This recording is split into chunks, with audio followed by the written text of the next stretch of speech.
Hello friends, today you get idea how to create Laravel controller and how you can make routing using controller. Please check out whole video, share and subscribe channel. Thanks for watching. Learn command to make controller PHP artisan serve like. Hello friends, here I explain what is MVC. Here PHP web framework Laravel is followed. MVC approach model view controller model is used to make table design as backend view is used for user as front-end controller is use and communicator between them.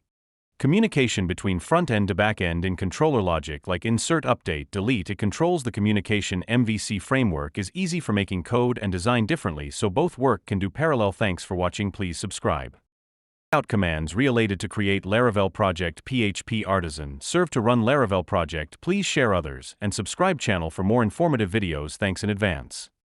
Friends, Laravel is PHP web framework. Use MVC model view controller is necessary for business logic like insert data. So let's look HIW to create controller using PHP artisan command. Please see whole video and subscribe and share.